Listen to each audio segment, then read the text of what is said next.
تمام ارواح مومنین اور مومنات کے لیے، شہدائے اضافیہ کے لیے، بالخصوص بانی مجلس کے تمام مؤمنین، بالاخص سیدہ خلیل کلثوم، سید قمر عباس رضوی، سید اختر قدیم اور تمام مؤمنین جن کا سورہ فاتحہ پڑھنے والا کوئی نہیں، ان سب کو یاد کرتے ہوئے رحم اللہ من قرأ سورۃ مبارکۃ الفاتحہ۔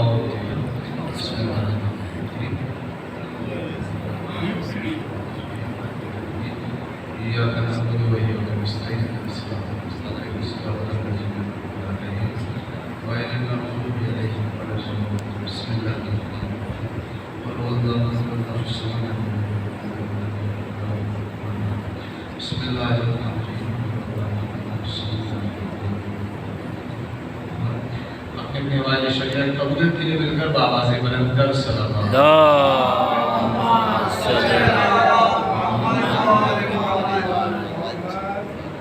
اعوذ باللہ من الشیطان اللعین الرجیم، بسم اللہ الرحمن الرحیم، الحمد للہ رب العالمین والعاقبۃ للمتقین، الصلاة والسلام علی اشرف الانبیاء والمرسلین، سیدنا و مولانا ابی القاسم محمد صلی علی محمد و آل محمد وعلی اہل بیت الطیبین الطاہرین المعصومین المظلومین، ولعنۃ الدائمۃ علی اعدائهم اجمعین من یوم عداوتهم الی قیام یوم الدین۔ السلام علی الحسین وعلی علی ابن الحسین وعلی اولاد الحسین وعلی اصحاب الحسین، اما بعد فقد قال الرحمن فی القرآن، بسم اللہ الرحمن الرحیم، وما خلقت الجن والانس الا لیعبدون۔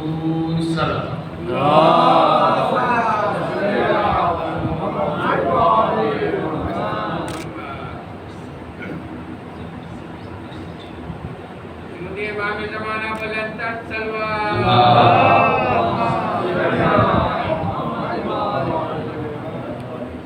حضرت محترم، یہ ہماری سعادت ہے کہ خداوند عالم نے ہمیں کربلا کے واقعے کے بعد رونے والوں میں سے قرار دی۔ یقین جانیں کربلا کے اس عظیم واقعے اور قربانی کے بعد دو ہی راستے ہیں، یا انسان حسینی بن کے جی یا یزیدی بن کے جی۔ آپ بہت خوش قسمت ہیں کہ آپ فرش عزا پر آ کر یہ ثبوت دیتے ہیں کہ اگر ہم سن 61 ہجری میں ہوتے تو ہم حسین کے ساتھ تھا۔ شیخ جعفر شبستری علیہ رحمہ جنہوں نے ایک عظیم کتاب لکھی خصائص حسینیہ، یہ کتاب وہ عظیم کتاب جس میں انہوں نے امام حسین کے خصائص کو ذکر کیا۔ توجہ فرمائیے گا، میں ایک لطیف نکتے کی طرف اشارہ کر کے موضوع پہ آؤں گا۔ فرماتے ہیں جب سرکار سید الشہداء نے آخری مرتبہ کہا حل من ناصریت سننا، کیا کوئی ہے جو میری مدد کرے، کا اس استغاثے کو تمام مخلوقات کو سنایا گیا، یہاں تک وہ ارواح، توجہ دیجیے گا، جو ابھی تک جسموں میں ڈالی نہیں گئی تھی، جو ابھی تک عالم ارواح میں موجود تھی، ان کو بھی یہ سزا سنائی گئی تاکہ وہ بھی استغاثے سید الشہداء کو سن لیں، تاکہ جن روحوں نے حسین کو استغاثے کو سننے کے بعد عالم ارواح میں تڑپ کے کہا خدا بندہ ہماری روحوں کو جسموں میں ڈال، ہم حسین کی مدد کے لیے جانا چاہتے ہیں، آواز قدرت آئی، تم نے حسین کے استغاثے پر لبیک کہا ہے، میں تمہارے اس راستے پہ لبیک کہنے کو ضائع نہیں کروں گا. جو شخص جس کے ساتھ لبیک کہہ رہا ہے اسے میں کربلا پہنچاؤں گا, چاہے وہ وہب کلبی ہو, چاہے وہ جون ہو, چاہے وہ مسلم بن اوسجہ ہو, چاہے وہ حبیب بن مظاہر ہو, کوئی بھی ہو, اسے حسین کے پاس پہنچاؤں گا. لیکن جس کی روحوں نے حسین کی آواز پر لبیک کہا, میں اسے حسین کا زبان عظمت و خوشنود یہ مولا حسین علیہ السلام و حضرت بابا علیہ السلام بابا سے بلند سلام.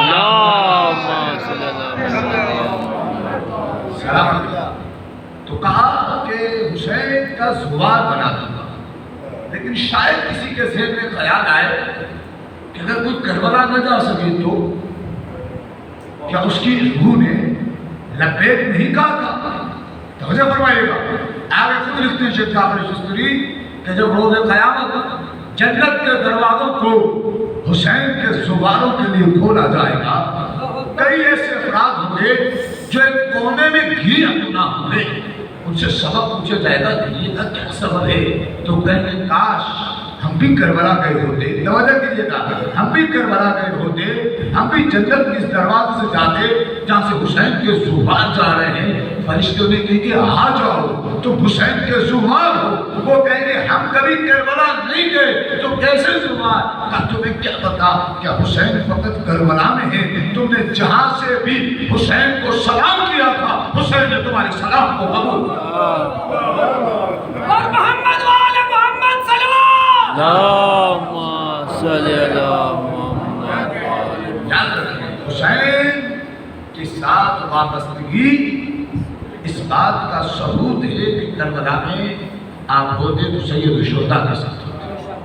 یہ 3 روزہ مجالس جو برادر محترم کی طرف سے جن کا انعقاد ہو رہا ہے اور جتنے بھی لوگ اس میں شریک ثواب ہے, خدا سب کی توفیقات خیر میں اضافہ فرمائے. لیکن تمنا ہے کہ ایسے موضوع پر گفتگو کی جائے جس پر عموماً گفتگو نہیں ہوتی, جس پہ لوگ سننا چاہتے ہیں لیکن گفتگو نہیں ہوتی. یہ کن کے ایام ہے؟ یہ ایام ہے چونکہ امام زین العابدین علیہ السلام کی حیات طیبہ پر یقین گفتگو ہوتی ہے, ان کی عبادت پر گفتگو ہوتی ہے, ان کی سیرت پر گفتگو ہوتی ہے, ان کی سجدوں پر گفتگو ہوتی ہے. لیکن سوال یہاں پہ یہ پیدا ہوتا ہے, توجہ فرمائیے گا کہ موضوع میں داخل ہو رہا ہوں. سوال یہاں پہ یہ پیدا ہوتا ہے کہ جب کربلا سے پلٹ کر آئے تو امام کے اصحاب کو اٹھے. اصحاب ان 3 روزہ مجالس میں ہمارا موضوع ہے اصحاب امام سجاد اور رسالت حضور. اسی موضوع پر 3 روز گفتگو کریں گے انشاءاللہ تعالیٰ آپ کو لطف آئے گا. ایک مختصرات پڑھیں اللہم صلی علی محمد وآل محمد. ہمارے جتنے بھی آئمہ ہیں توجہ کی, ان آئمہ کے اصحاب کی 2 قسم میں کہا کہ توجہ چاہوں سارے صاحب علم صاحب علم حضرات تشریف فرمائیں. ایک وہ صاحب جو پہلے امام کے صحابی تھے, بعد میں ان کے فرزند کے بھی صحابی بنے, مثلا امیر المومنین کے صحابی جیسے ان کی شہادت ہوئی وہ کن کے صحابی کے رہے؟ امام حسن. توجہ کیجیے, پھر امام حسن علیہ السلام اور افراد کی تربیت کی ان کا اضافہ ہو جائے گا.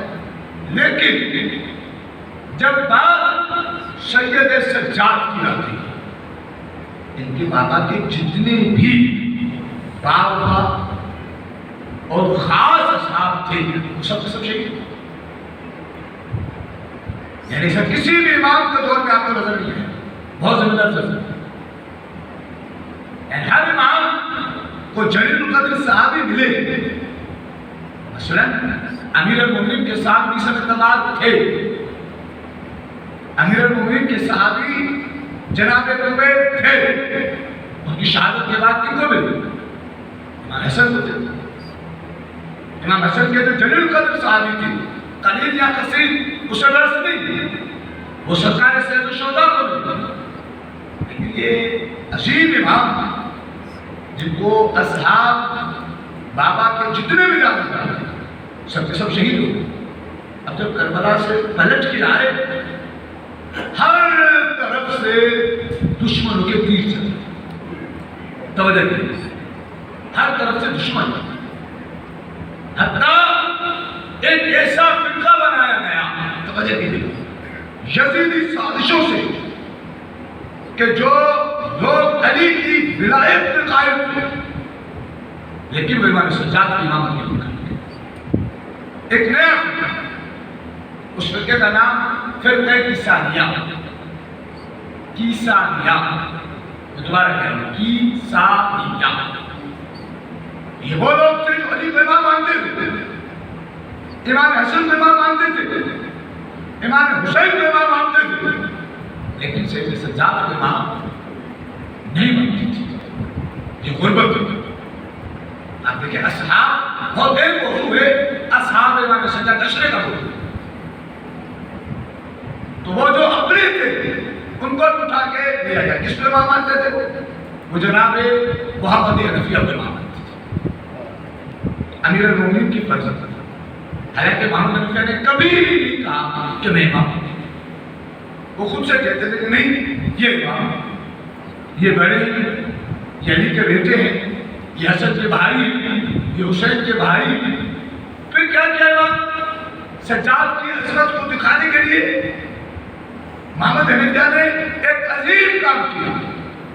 کب؟ حج کے موقع. توجہ دیجیے, مشہور و معروف خطبہ ہے سرکار وفا باب الحوائج عبد الفضل عباس. کیا جملہ ہے مولانا؟ اس جملے کو میں نے سن لیں. مولانا نے جب امام حسین, لیجیے گا جملے کا, شاید آپ نے کبھی اس انداز سے نہ سنا, جب حج کو عمرے میں تبدیل کر کے سید الشہداء جا رہے تھے تو مولا عباس نے کہا تھا, لوگوں اگر میرا مولا اللہ کی مصلیت کا پابند نہ ہوتا تو حجر اسود اپنی جگہ چھوڑ کر حسین کے ہاتھوں کو چھوڑ دیتا. یہ کس نے کہا تھا؟ باب الحوائج سرکار وفا نے. آج اسی مقام پر محمد حنفیہ جو کہ علی کے بیٹے ہیں, انہوں نے کہا, لوگ تم مجھے امام مانتے ہو؟ اکثر نے کہا ہاں ہم آپ کو امام مانتے ہیں, ہم سید سجاد کو امام نہیں مانتے, حسین کے بیٹوں کو امام نہیں مانتے, ہم آپ کو امام مانتے ہیں, آپ بڑے. مولانا نے کہا قریب آؤ. محمد حنفیہ قریب جیسے آئے, محمد حنفیہ نے کہا دیکھیں یہ جو حجر اسود ہے یہ امامت کی گواہی دے گا. دیکھتے ہیں حجر اسود کس کی امامت کی گواہی دیتا ہے. پہلے محمد حنفیہ نے سلام کیا, حجر اسود نے جواب نہیں دیا. پھر امام سجاد نے سلام کیا, سلام کا ختم ہونا تھا, حجر اسود اپنی جگہ سے اٹھا, امام سجاد کے ہاتھوں کو بوسے دے کے کہتا ہے السلام علیکم یا حجت اللہ. یعنی لوگوں کو بتایا محمد حنفیہ نے کہ جو باب الحوائج ابو الفضل عباس نے کہا تھا وہ فقط کلام نہیں تھا, وہ حقیقت تھا. اس وقت حسین اللہ کی مصلیت کا پابند تھا, اس لیے حجر اسود اپنی جگہ سے نہیں اٹھا. آج سید سجاد کے حکم پر حجر اسود اٹھ کر ان کے ہاتھوں کو چوم کے بتا دیا کہ حجر اسود کی عزت پیر کی وجہ سے کعبے کی عزت بھی کی تھی. قریب اصحاب بہت خاص افراد جس میں سے ایک نام آتا ہے ابو حمزہ سمالی. بالکل خاص کون ہے وہ, جن کو امام نے پوری دعا کی. آپ کو تھوڑا سا آپ کے مطالعے کو غریب کریں تاکہ بات زیادہ مشکل نہ ہو جائے. جیسے امیر المومنین کے سینے میں کتنی دعائیں تھیں, علی کو کوئی رازدار نہیں ملتا تھا جسے راز کرنا. علی کے سینے میں فقط دعائیں خضر نہیں تھی, کئی دعائیں تھیں, لیکن کوئی رازدار ملے تو اسے امانت دے. موتی ہر بندے کے ہاتھ میں دیا نہیں جاتا, معلوم ہے نا. امیر المومنین نے اس دعائیں خضر کو جس کے حوالے کیا وہ جنابی کو دے دیں. اسی طریقے سے سید سجاد کے سینے میں بھی لاتعداد ہو گئی تھی. اس دعائے ابو حمزہ سمالی امام نے ان کے حوالے کی, عظیم دعائیں. علماء کہتے ہیں زندگی میں ایک مرتبہ اس دعائے ابو حمزہ سمالی کو ضرور ترجمے کے ساتھ، تاکہ آپ کو معلوم ہو کہ آپ اللہ سے کہیں دعائے کمیل سے تفصیل اتنی عظیم دعا دعائے ابو حمزہ سمالی کے حوالے سے جملہ پڑھ کے ابو حمزہ سمالی کا ابو حمزہ سمالی اتنی عظیم دعا ہے کہ آپ گئے لٹھی بہتر کہتے ہیں کہ جب ہم نجف میں تھے تو نماز شب کے قنوت میں یہ دعا پڑھا کرتے تھے، یعنی کتنی پہلے اٹھتے تھے جو قنوت میں وہ دعا پڑھتے تھے جس کی مقدار برگمل سے بنتے تھے دعا ہے ابو حمزہ سمالی، یہ بولا دعا۔ اب حمزہ سمالی کے بارے میں آپ کو میرے چھٹے امام امام جعفر صادق علیہ السلام سے پوچھا گیا، بولا ابو حمزہ سمالی کا مقام اور منزلت کیا ہے؟ توجہ کیجیے گا، ایک ایک جملے میں بولیں گے کہ ابو حمزہ سمالی کا مقام اور منزلت کیا ہے؟ امام نے فرمایا کیا تم ابو ذر کا مقام جانتے ہو؟ وہ شخص حیرت زدہ ہوا کہ مولا میں نے آپ سے ابو حمزہ سمالی جو کہ سید سجاد کے صحابی ہیں ان کے بارے میں پوچھا اور آپ مجھے رسول کے صحابی کے بارے میں بتا رہے ہیں، فرمایا جس طریقے سے جو منزلت اور مقام نبی کے دور میں جناب ابو ذر کا تھا وہی مقام جو کہ امام کے دور میں ابو حمزہ سمالی۔ وہ شخص کہتا ہے کہ بولا آخر کیا وجہ ہے کہ ابو حمزہ سمالی اتنا مقام اور منزلت کیا وجہ ہے کہ آپ نے مثل ابو ذر قرار دیا، آپ نے ابو ذر زمانہ قرار دیا؟ آپ کو ابو ذر کا مقام تو معلوم ہے نا، جب ابو ذر خلیل ہوئے اور علاج کے لیے پیسے نہ تھے، ایک شخص آتا ہے کہ اگر میں وقت کا خلیفہ ہوں یہ سونے کی اشرفیاں لایا ہوں چاہیے؟ کہ چاہیے لیکن تم سے نہیں۔ کیا ضرورت نہیں ہے؟ کہتے ضرورت ہے لیکن تمہارا مال نہیں چاہیے، مال اس کا چاہیے جس کا ہاتھ رسول کے ہاتھ سے سوار۔ یہ جب تو جناب ابو حمزہ سمالی کو وقت کا ابو ذر کہا جاتا کہ کیا مقام ہے کس وجہ سے؟ فرمایا دیکھو جس وقت امیر المومنین کے حق کے خلافت کو چھینا گیا اس وقت لوگ دلیلیں دیتے تھے علی کی خلافت نے غصب کر دی تھی، اور سوائے چند لوگ ایسے تھے جن کے پاس دلیل توجہ دیتے گا علی کی حکومت کی دلیل سوائے عشق کے کچھ سوائے عشق کے کچھ جو سب لوگ علی کے مخالف تھے، لیکن کہا کہ ابو حمزہ سمالی ان افراد میں سے ہیں جب سب لوگ کربلا کے واقعے کے بعد اہل بیت کو چھوڑ کے چلے گئے، ابو حمزہ سمالی نے کہا مولا یہ کائنات کا وجود بھی آپ کی وجہ سے ہے، یہ بندہ بھی آپ کا۔ ابو حمزہ سمالی کیا کام کرتے تھے؟ شاید کسی کے ذہن میں کوئی امیر ہوگی، کوئی قبیلے کی سردار ہوگی، کیا کرتے تھے؟ ابو حمزہ سمالی کے بارے میں جب آپ تاریخ پڑھیں تو یہ وہ شخص تھے جو کئی دن کا پاپا کرتے تھے، لیکن ایک جملہ ہے جو بہت اہم جملہ ہے آج کے حالات کے اعتبار سے، قدر نہیں کا جملہ کیا، لیکن اس کے باوجود بھی یزید بھی ڈرتا تھا، مروان بھی ڈرتا تھا، ولید بھی ڈرتا تھا۔ عزیزان محترم ظالم کو ڈرانے کے لیے نہ حکومت چاہیے، نہ سواری چاہیے، نہ مکان چاہیے، اگر چاہیے تو ایمان کی قوت چاہیے۔ سبحان اللہ سبحان اللہ۔ دوسرا نام ابو خالد کابلی، یہ شخص حج کرتا تھا،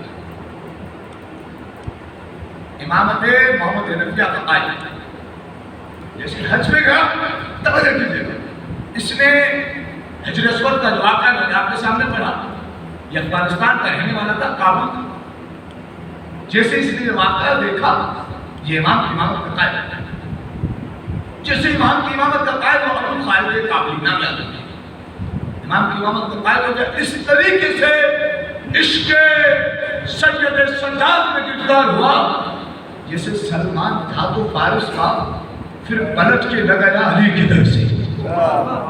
اسی طریقے سے یہ تھے تو کابل کے، لیکن پلٹ کے لگایا علی بن حسین. ہر وقت امام کی خدمت میں بار بار آئیں اتنا ہے کہ غلام بھی تھک جاتا. ایک وقت اس صبح پہنچے، غلام سے کہا کہ مجھے امام سے توجہ کریے. اس کے ذہن میں 2 سوال تھے. ان دونوں سوالوں کو اپنے ذہن میں محفوظ کیا. پہلا سوال ابو خالد کامل میں سے. پہلا سوال یہ تھا کہ میرے سامنے فقط اور فقط ہجر اسود نے امام کی امامت کی گواہی دی. میں نے اپنے امام کو چھوڑ دیا اور ان کی طرف پلٹ آیا. امام اپنے فضائل کو لوگوں کے سامنے ظاہر کیوں نہیں کیا؟ توجہ کیجیے اور اپنی قسمت پر رش کیجیے گا کہ لوگوں کے سامنے امام اپنے فضائل ظاہر کریں. جیسے میں پلٹ آیا سب لوگ پلٹ آئیں گے، سب لوگ امام کی امامت کے قائل ہو جائیں گے، امام کے ساتھ کی تعداد بڑھ جائے گی، حکومت امام کے پاس آ جائے گی. پہلا سوال. دوسرا سوال اس کے ذہن میں یہ تھا کہ میرا نام ابو خالد تو نہیں. ابو خالد مطلب خالد کا باپ،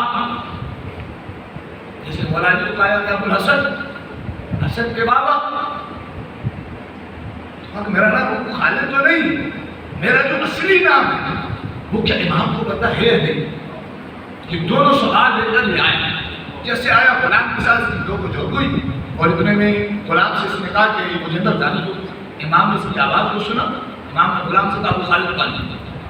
امام نے حکم دیا ابو خالد اندر گیا. امام نے کہا ابو خالد کچھ کھایا؟ کہ نہیں مولا، آپ کے دروازے پہ کھانے ہیں.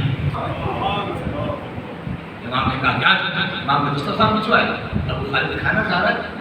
اس کے ذہن میں وہی دونوں سوال چل رہے ہیں. کون سے؟ امام اپنی کرامت ظاہر کیوں نہیں کرتے؟ امام میرا اصلی نام نہیں جانتے یا جانتے مجھے نہیں؟ یہ سوچ رہے. تالا امام کے دروازے پہ. امام نے توجہ کی تھی اس سے کہا کم کر کھانا صحیح سے کھاؤ. اس کی آپ امام کے قدموں پہ آئے. کہتے ہیں مولا یہ جو میرا نام بکر ہے یہ تو کوئی کابل میں بھی نہیں جانتا، یا میری ماں جانتی ہے یا میں جانتا ہوں. مجھے تو کابل میں بھی کسی اور نام سے پکارتے تھے. امام آپ کیسے جانتے ہیں؟ توجہ کیجیے گا. مولا نے کہا ابو خالد ہم اپنے شیعوں کے نام بھی جانتے ہیں، ان کے ماں کے نام بھی جانتے ہیں، ان کے باپ کا نام بھی جانتے ہیں. توجہ کیجیے گا، توجہ کیجیے گا. امام کہتے ہیں ہم ان کی مشکل کو بھی جانتے ہیں، مشکل کے حل کو بھی جانتے ہیں. خالد حیرت زدہ ہوا. کہتا ہے آج دوسرے سوال کا جواب بھی مل جائے گا. اگر پہلے کا ملا ہے تو دوسرے کا مل جائے گا. سکرین کے ساتھ یہ کھانا کھا رہا تھا. خلیفہ ظہور کے فرزند حضرت عبداللہ ابن عمر تشریف لائے اور امام کو سلام بھی کی اور امام سے کہا کہ اے حسین کے بیٹے بتا کیا آپ کہہ رہے لوگوں کو کہ حضرت یونس کو توجہ کی کہ اللہ نے شکم ماہی میں اس لیے رکھا تھا کہ ان کے سامنے آپ کی جج کی ہدایت کو پیش کیا گیا اور انہوں نے انکار نہیں کیا بلکہ فقط توقف کیا تھا. امام نے کہا ہاں میں نے کہا ہے کہ یہ نہیں ہو سکتا. اس نے کہا امام جیسے اس نے کہا نہیں ہو سکتا. اب امام کا انداز دیکھیے گا اور اس کا انداز دیکھیے گا. اس نے کہا نہیں ہو سکتا. امام نے کہا اے عبداللہ کیا میں تمہیں وہ مچھلی دکھا دوں؟ یہ چپ ہو گیا. کہتا ہے نہیں ہو سکتا. امام نے کہا اس مچھلی سے گواہی دلوا دو. یہ کہتا ہے نہیں ہو سکتا. امام نے کہا غلام سے جاؤ دو پٹیاں لے کے آؤ. ایک پٹی خلیفے کے بیٹے کے باندھو, ایک پٹی ابو خالد کی آنکھوں میں باندھو. دونوں کی آنکھوں میں پٹی باندھی گئی. ابو خالد کہتا ہے میں نے سمجھا میرا جو دوسرا سوال تھا امام اپنے کرامات کو معجزات کو لوگوں پہ ظاہر کیوں نہیں کرتے. میں نے کہا جواب تو ملنے والا ہے. امام نے وقت کی ہمیں ایک پانی کے پاس پہنچے تو بڑا گہرا سمندر کا دریا کا نہیں معلوم کیا تھا. جیسے پہنچے ابو خالد کے امام نے کہا پٹیاں کھولو. ہم نے پٹیاں کھولی. پانی کی آوازیں تو سنی تھی جیسے دیکھا حیرت زدہ ہو گئے، پانی کو دیکھتے نہیں، ہم نے دیکھا دریا سے سمندر سے پانیاں نکلتی تھی، کوئی کہتی تھی حجت خدا سلام، کوئی کہتی تھی امام سلام، کوئی کہتی تھی حسین کے بیٹے سلام، فقط اتنا ہی نہیں کہ مچھلیاں اٹھ اٹھ کے امام کے ہاتھوں کو چپتی تھی، قدموں کو چپتی تھی۔ کہتا میں حیرت زدہ ہو گیا، کہتا پھر امام نے کچھ الفاظ کہے، جیسے امام نے الفاظ کہے وہ الفاظ ختم ہوئے، ایک بڑی سی مچھلی برآمد ہوئی، جسے دیکھ کے میرا جسم کانپنے لگا، خلیفے کا بیٹا بھی ڈرنے لگا، کہتا ہے اتنے اس مچھلی نے امام کو فصیح عربی میں علی کے سلام کیا اور حجت خدا کے سلام کیا، اور کہا کہ کیسے یاد کیا؟ مولا حکم فرمائے۔ مولا نے کہا مچھلی اتنا تعارف تو کرا، تو کون ہے؟ اس مچھلی نے کہا کہ وہی مچھلی ہوں جس نے اللہ کے حکم سے یونس کو اپنے شکم میں رکھا تھا۔ امام نے کہا بتا وجہ کیا تھی؟ اگر مولا آپ پوچھ رہے ہیں تو بتا رہے ہیں، جانتے ہیں آپ کے جد کی ولایت کو ان کے سامنے پیش کیا گیا تھا، انہوں نے توقف کیا تھا، انکار نہیں کیا تھا، تب تک میرے شکم میں رہے جب تک آپ کے جد کی ولایت پر انہوں نے اعلان نہیں کیا۔ امام نے کہا جیسے الفاظ ختم کیے، ابو خالد کہتے ہیں خلیفہ کے بیٹے نے کہا مولا جلدی کریں، ہمیں اپنی جگہ پہ پہنچا ہے۔ کہا کہ امام نے کہا کہ اپنی آنکھوں پہ پٹیوں کو بڑھاؤ، تب ہم نے آنکھوں پہ پٹیوں کو بڑھایا، امام کی دعا ختم ہوئی، توجہ کیجیے گا، کہا کہ ہم اسی جگہ پہ پہنچے جہاں وہ کھانا کھا رہے تھے، امام اسی جگہ سے آرام سے بچرے جیسے بیٹھے تھے۔ میں نے کہا مولا میرے دوسرے سوال کا جواب بھی مل گیا، آپ نے اپنی عظمت لوگوں پہ دکھا دی، مولا اب تو یہ آپ کا مرید ہو گیا ہوگا، اب تو یہ آپ کے ماننے والا ہو گیا ہوگا، اب تو یہ آپ کے چاہنے والا ہو گیا ہوگا۔ کہا کہ امام کچھ نہ بولے، کہا کہ ابو خالد جاؤ اس سے پوچھ لو جس نے دیکھا ہے۔ تاکہ میں گیا اور میں خلیفے کے پیچھے جا کے، خلیفے کے بیٹے کے پیچھے جا کے میں نے اس کے ہاتھ کو پکڑا اور میں نے کہا یہ عبداللہ بن عمر، تم نے آج دیکھا نہیں کہ حسین کے بیٹے نے کمال کر دیا، حسین کے بیٹے کو مچھلیوں نے سلام کیا، حسین کے بیٹے نے پل میں ہمیں کہاں پہنچایا، یہ ہو گیا یہ ہو گیا، تاکہ میں چیزوں کو دہراتا رہا۔ جیسے میں دہرا کے خاموش ہوا، خلیفہ کا بیٹا زور سے ایک لگا کے ہنسا اور کہتے ہیں تو قابل سے آیا ہے، تجھے کیا پتا کہ بنو ہاشم والے کتنے بڑے جادوگر ہوتے ہیں، یہ تو ان کا جادو تھا۔ کہ جیسے اس نے امام کے موچرے کو جادو کہا، میں واپس نہیں گیا، میں نے وہیں پر سجدے میں سر رکھا اور کہا خالد تیرا لاکھ احسان ہے کہ تو نے مجھے آئمہ کی ولایت سے متوسل کیا۔ جیسے میں پلٹ کے آیا، پوری روایت کا مفہوم اس جملے میں، جیسے میں پلٹ کے آیا تو امام نے مجھے کہا ابو خالد تو سوچ رہا تھا اگر ہم لوگوں کو معجزے دکھاتے ہیں تو لوگ ہمارے ہو جائیں گے۔ ابو خالد یہ آسان نہیں ہے، ہماری ولایت کو قبول کرنے کے لیے طاہر الولادت ہونا۔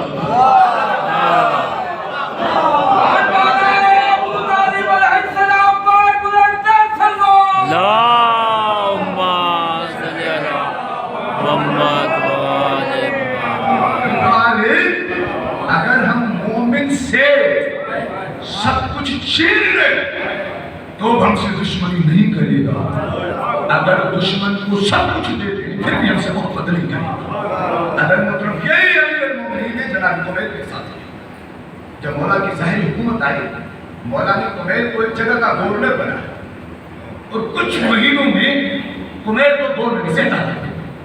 تو جیسے ہی گورنری سے ہٹایا، جو شریف لوگ تھے انہوں نے کہا قمیل تم پورا دن علی کے ساتھ ہوتے ہو، علی نے تمہیں گورنری سے ہٹا دیا، چلے جاؤ فلانے کے پاس شام اس کا ساتھ دو۔ کہتا ہے نہیں، میں نے علی کو گورنری کے لیے تھوڑی مانا تھا، یہ تو علی نے میری ذات پر احسان کیا ہے۔ کہ کیا تمہیں احسان کیا، تمہیں ہٹا دیا گورنری سے؟ کہتا دیکھو پوری رات علی کے ساتھ بیٹھتے تھے، علی نے اپنے سے دور بھیج دیا تھا، واپس علی کے پاس ہوئے، ہمیں گورنری نہیں چاہیے، ہمیں علی چاہیے۔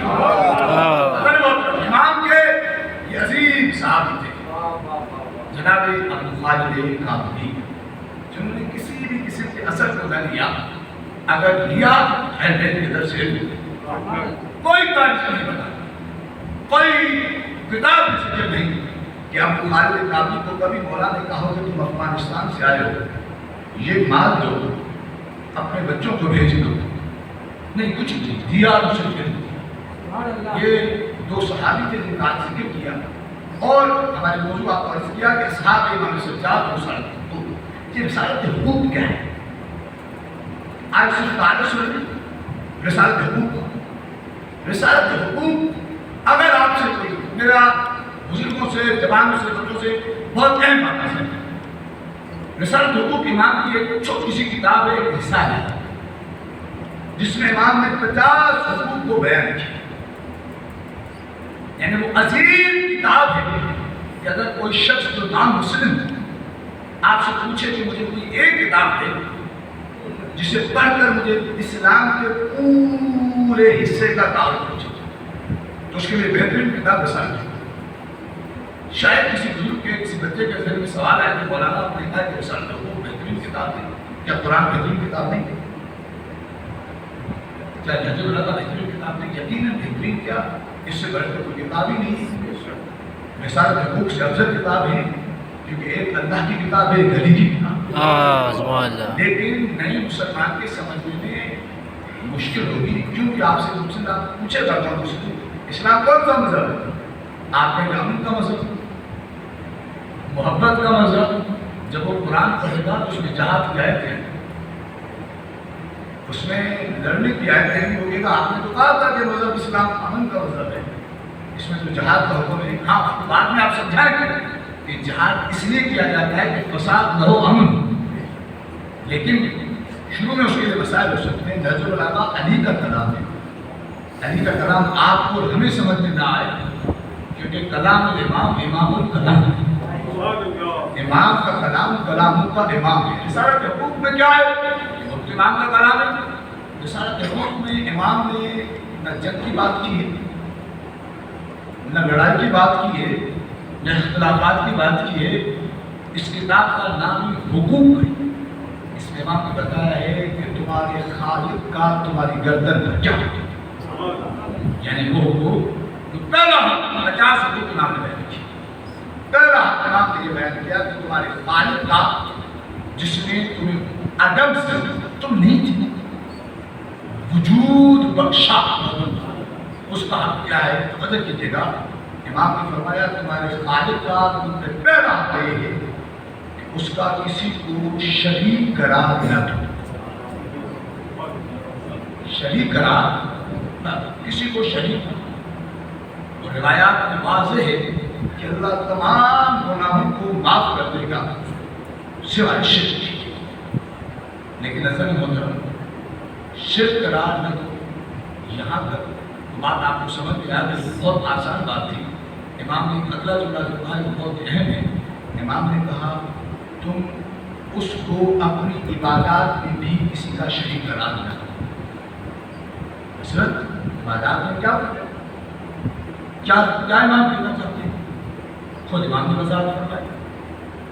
بہت اہم بات عرض کرنا.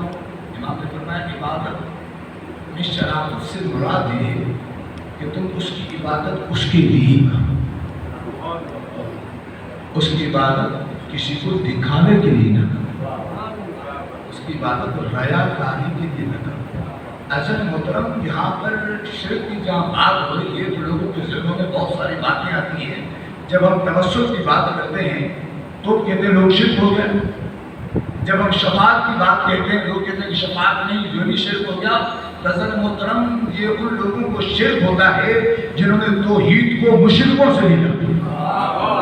ان کو اللہ کی عظمت کا پتہ نہیں ہے. جیسے جب اہل بیت کے فضائل کو بیان کرتے ہیں انہیں ایک ایک جھلک میں شرک دکھتا ہے. لیکن جن لوگوں نے توحید کو کسی مشرک سے نہیں بلکہ بت شکل سے لیا ہے تو وہ کہتے ہیں کسی بھی مخلوق کے کتنے فضائل کر دو, کتنے بھی فضائل بیان کر دو, مخلوق ہے, وہ خالق ہے. امیر المؤمنین امام المتقین علی ابن ابی طالب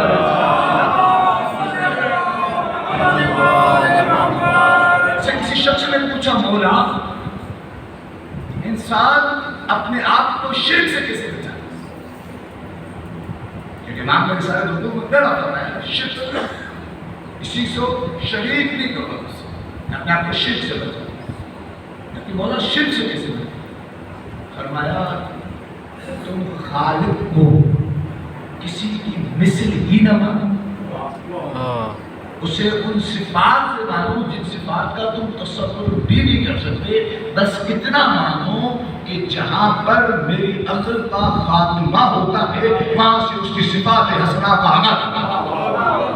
غزل محترم یہ اللہ کے پہلا دن ہے. اللہ کو کسی کا شریک مانو اس کی بات ہے. پہلا حق امام نے بیان کیا رسالت. دوسرا کس کا امام نے بیان کیا؟ امام نے دوسرا حق ترتیب سے بیان نہیں کرا. دوسرا مندر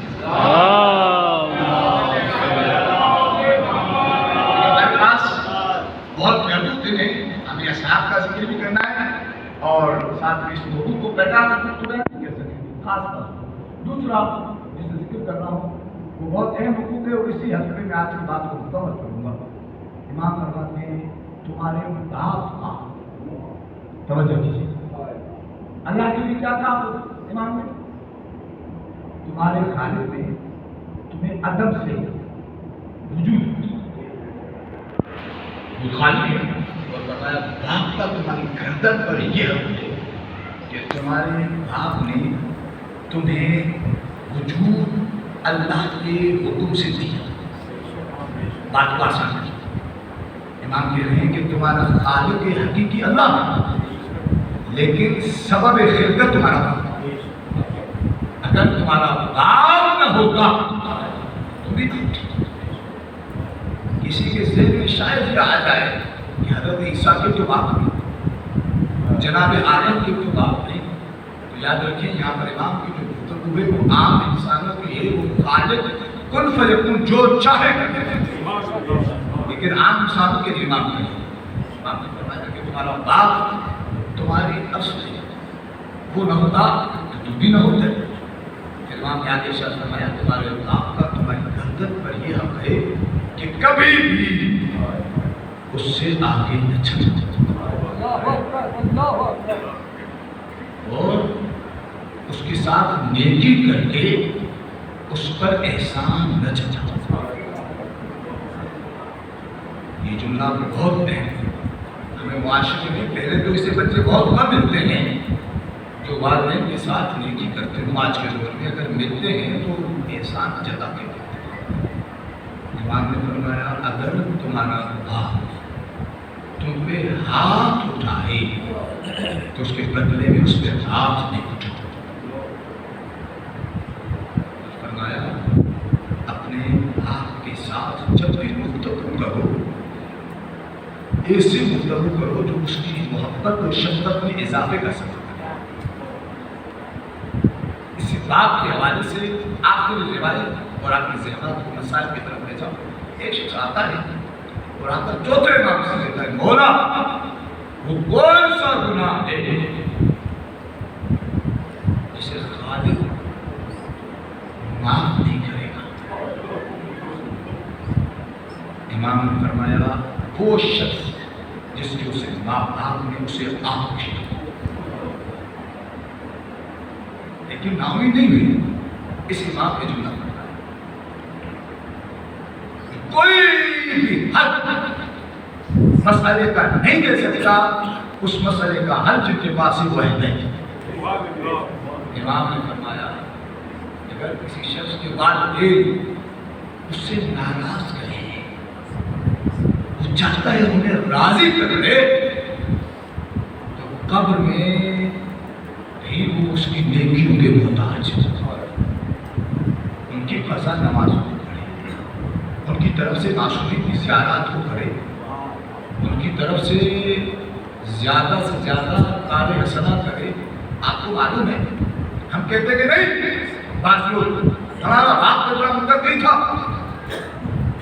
اسے عیسائی ثواب کے لیے ہم کیا کر سکتے ہیں, اس نے تو کبھی کوئی نماز قضا نہیں کی. میرا سوال ہے آپ سے آپ کا باپ یا حسین سے زیادہ مطلب نہیں؟ واقعی کربلا کے باپ امام کی یہ سیرت تھی. امام ہر سال 100 غلام خرید کرتے تھے, 100 غلام خرید کرتے تھے. اس وقت غلام خرید کرنا ایسا تھا جسے بہترین مکان بنانا جو قیمت لگتی تھی وہی قیمت غلام کو خریدنے لگتی تھی. بچوں کے لیے کر رہا ہوں 100 غلام خریدتے تھے. ہم سے کیا کام کرواتا تھا؟ انہیں کہتے تھے جاؤ پہلے حج کرنا، کیونکہ میرے بابا نے حج کو عمرے میں تبدیل کیا تھا،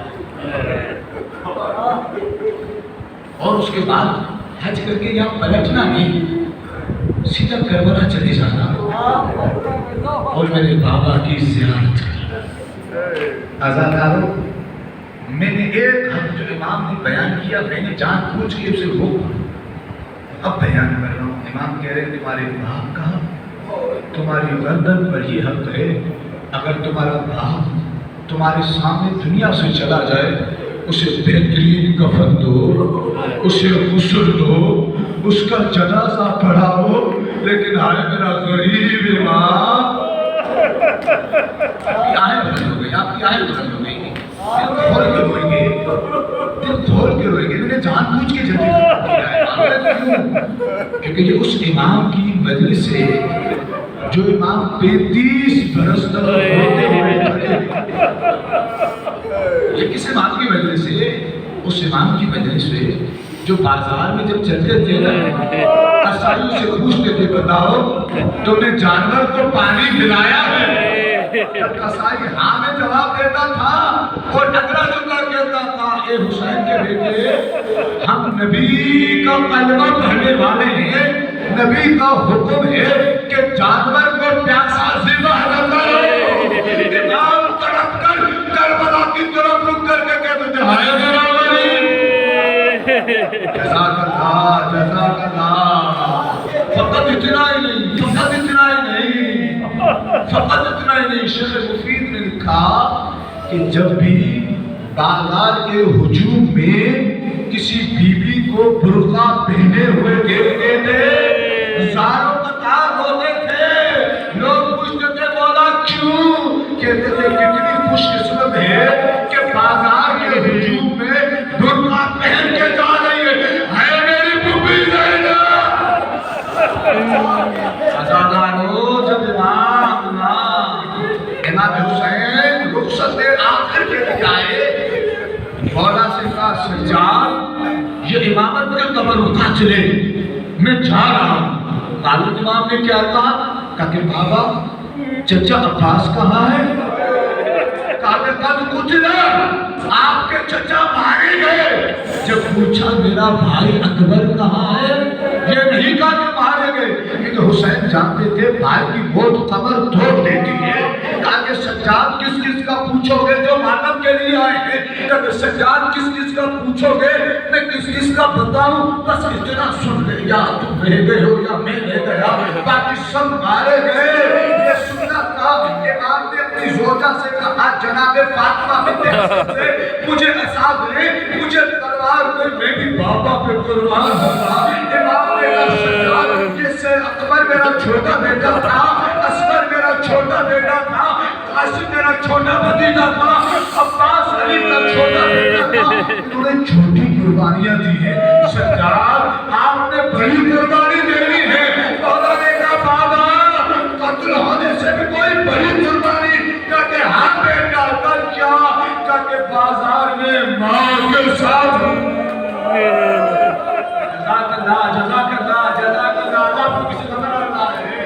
اگلا جملہ سنیں گے، امام نے کہا سجاد بہنوں کے ساتھ درباروں میں جانا، بازاروں میں پتھر کھانا۔ امام سنتے جاتے روتے جاتے، تاکہ سجاد سب کچھ سہلو گے، لیکن سجاد جب کوئی سکینہ تو مریضی میں۔ جزاک اللہ امام کہتے ہیں بابا سجاد حاضر ہے۔ اداکاروں مجلس ختم ہوئی، میں نے آپ کے سامنے باپ کا واقعہ پڑھا ہے، امام نے خود فرمایا باپ نہاتے ہیں، اسے غسل دیا جائے، اسے کفن پہنایا جائے۔ جب مقتل سے گزری ہے سواری، امام سجاد کی بیوی زینب نے بھتیجے کو دیکھا، کیا دیکھا؟ موت کی زردی پیشانی میں آئی، بیوی تڑپ گئی، سمجھ گئی سجاد کی روح پرواز ہو جائے گی۔ کیا کیا؟ علی کی بیٹی نے اپنے آپ کو گھونٹ سے زمین کی طرف گرایا، جیسے ہی زمین پہ گری، کیسے گری؟ جیسے سید عباس گھوڑے سے اس میں میں کہتا ہوں مولا عباس آپ نے ایک ظالم سے کہا تھا میرا سب سے بڑا مسائل کہ گھوڑے سے زمین پہ گراتا مولا گھوڑے کا قد چھوٹا ہوتا ہے اونٹ کا قد لمبا ہوتا ہے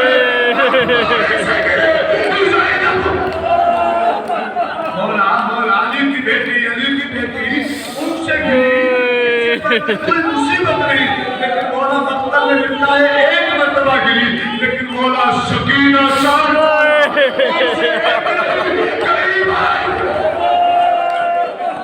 اداکاروں جیسے امام سجاد نے پھپھی کے اس حالت کو دیکھا پھپھی کو سنبھالا بابا کے جسم کے قریب آئے میں نے مسائل کو ختم کیا جیسے بابا کے قریب آئے ایک ایک ٹکڑے کو اٹھاتے ہیں کبھی کٹی ہوئی اٹھاتے ہیں کبھی کھاتے ہیں کٹے ہوئے کبھی کٹی ہوئی رگوں پہ نظر کی رو کے کہتے ہیں بابا اس غریب بیٹے کو معاف میں کفن پہ نہ سکا اگلا لطا کیسے بابا سب کے جنازے پاباری سے بچ گئے بابا جنازے کو واپس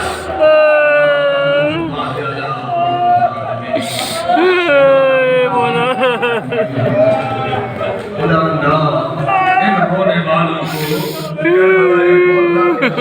نصیب فرما قریب بندہ اربعین آنے والا ہے اربعین پہ کربلا پہنچے تھے لیکن عجیب انداز سے پہنچے تھے باپ کا کٹا ہوا سر لے کر آئے تھے اور آ کر جسم کے ساتھ ملا دیا تھا جب جسم کے ساتھ ملانے کی باری آئی امام نے بابا کی قبر کو کھولنا شروع کیا علی کی بیٹی نے بھائی کو دیکھنا شروع کیا جب کھولتے سینے تک لے گئے علی کی بیٹی نے سوال کیا بیٹا سجاد اگر سر کو ہی رکھنا تھا میرے بھائی کی قبر کے صرف سرہانے کو کھول دے یہ سینے تک کیوں کھولا غریب نے ایک کپڑے سے 6 مہینے کے بھائی کے سر اور روکے کا پھوپھی اپنا سینے تک اصغر کے سر کو بابا کے سر ہونے والا کو کربلا کی زیارت نصیب ہونے والا کو شام کی زیارت نصیب کہیں اللہ شکرانے کو قبول فرما بہت قبولیں بھی کھڑی رہیں آپ کی آہیں آپ کی آوازیں بلند ہو گئی کہیں اللہ جسے آج حسین کے غم میں رونا نصیب کیا ویسے رونے قیامت حسین کی شفاعت نصیب فرما امام زمانہ کے ظہور میں تعجیل فرما امام کے صحاب و انصار الشمال ربنا تقبل منا انك انت السميع العليم برحمتك يا ارحم الراحمين